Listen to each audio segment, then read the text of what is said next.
enough, and pretty soon they start swelling real big. And if you drive by, you go. That's what happens to people too. In those days, they didn't embalm them. They just wrapped them up and put them in there. And so people had to kind of close it off so nobody could smell it. And Jesus prayed to his Father and thanked him and said, "Thank you that you always hear me, that they might know that you have sent me." And then in those beautiful words, he said, "Lazarus, come forth." And immediately that brain that was jelly, liquid, those muscles that had worms already laid in them, and flies, the muscles that were already rotting and stiff, all of that suddenly came back together, and the brain started functioning, and the body stood up and tried to walk, but it couldn't because it was all wrapped up, and Jesus said, "Loosen."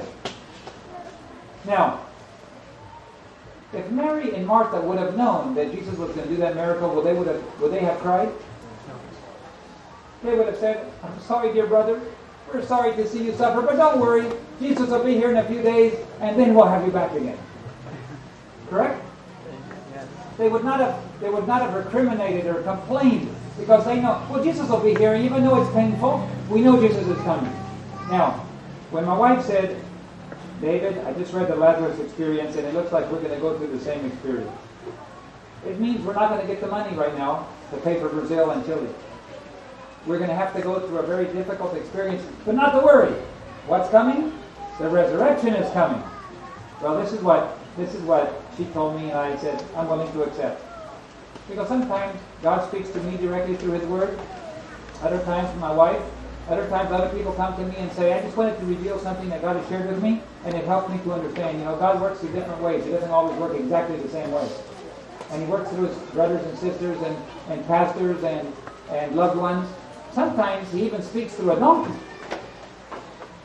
So if your donkey speaks to you, you should be impressed. God sometimes uses very unorthodox ways to communicate things. So don't say, well, no, that can't be God. Remember, even donkeys can speak sometimes. So I accepted it, and I 2 weeks later I got a call from that man, and he said, "David, I'm sorry, the laws have changed.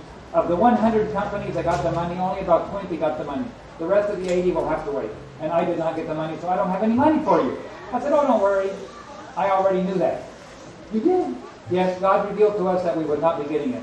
Of course, was I sad? Of course I was sad. I had to call Brazil and say, "I'm sorry, but I'm not going to be able to follow through on the intention of purchase." "What? You said the money was coming." "I know, but it's not coming." "Well, we'll just wait," he said. And he waited for 6 months, and finally he couldn't wait any longer, and he sold it to somebody else.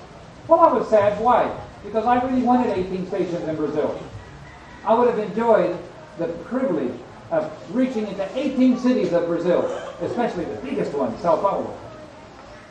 I was sorry for Chile, because the church has a few radio stations and TV stations there, but it only reaches the capital city area. It does not reach the whole entire country. And Chile is a long country. It goes the whole backbone of South America. It's like it goes from almost to the top all the way to the bottom. It's very long. And it's hard to reach that little narrow country. In any case, I waited. I said, I'm not going to cry. I'm going to be sad, but I'm just going to wait until what? The resurrection. Now, Mary and Martha, once they had the resurrection, don't you think they felt badly? Don't you think they said, oh, I wish we would have had more faith. If only we would have trusted Jesus. But no, we failed Him. Lord, please forgive us. We really thought that something was wrong. When you stayed away and our brother died, we really thought that there was a problem. Was there a problem? No. Jesus only wanted to reveal God's power in a greater way than He's ever done before. So that's why He was saying, let's wait. Because the resurrection is much greater than the healing. Correct? Would you agree with that? Yes. Okay? So when God asks you to go through a difficult time, don't you think we could say, I trust you anyway?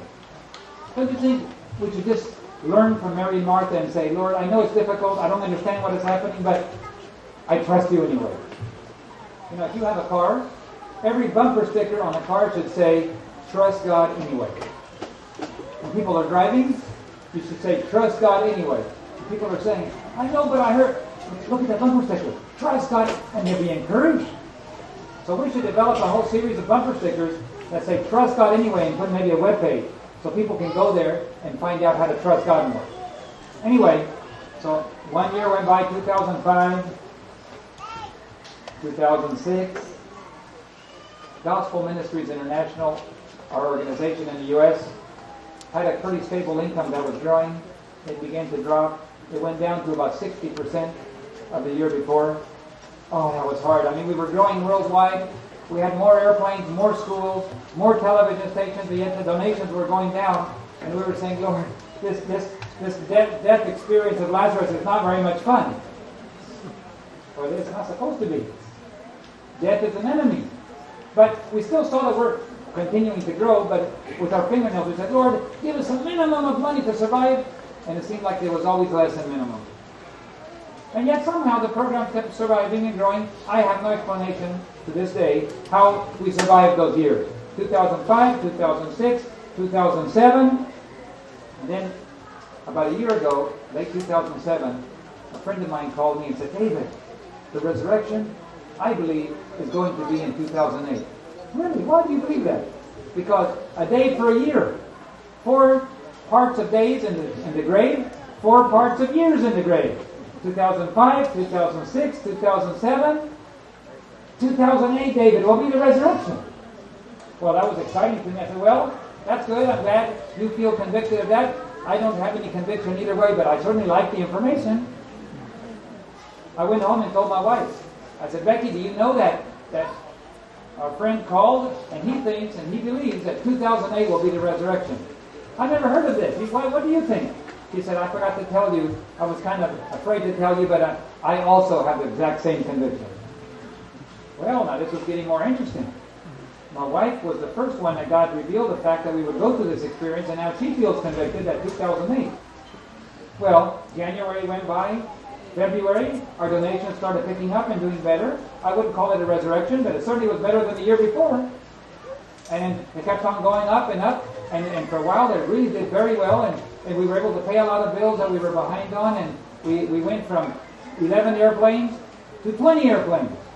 We went from about 80 TV stations to about 100 TV stations. We went from 1 network to 4 networks and about 6 other ones ready to go on the air. And so I could see that God was doing something, but I still wouldn't call that a resurrection. Because a resurrection has to be explosive. It has to be impossible. Only God should get the credit for resurrection, correct? Yes. And so getting a little bit more money is not a resurrection. It's like making a little dead person a little bit less dead. Or maybe less rotten. It's still not God. When you have a resurrection, everybody knows that it's God. And so I wouldn't say that we've experienced the resurrection yet. And let's see what date it is today. December 13, 2008. We have about 2 weeks. And this is getting exciting because the last time I had a resurrection type experience was in December. I needed $1.5 million for our television network. You might remember the story. And God made us wait until December 30. And the last day was December 31. And we got the money on December 30, and we were able to get the money and pay it on December 31 and January 1. Actually, January 1 was closed. January 2, they finally got the money. But you see, God likes to wait till the last moment. I don't know why He likes to do that, but that's the way God seems to work many times. You know why? I believe it's because He wants us to trust Him anyway. Is it important for people to trust God? Hebrews 11 says, without faith, it's impossible to please God. And we are told that everybody has a little faith. You might say, well, Uncle Tito David, I don't have very much faith. Yes, but you have a little bit. How do I know that? The Bible says every person has a measure of faith. Now, if you have a little faith, it might be a little plant. What do you do when you have a little plant? You have to water it. You have to give it some nutrition. Put it out in the sun. Exercise it.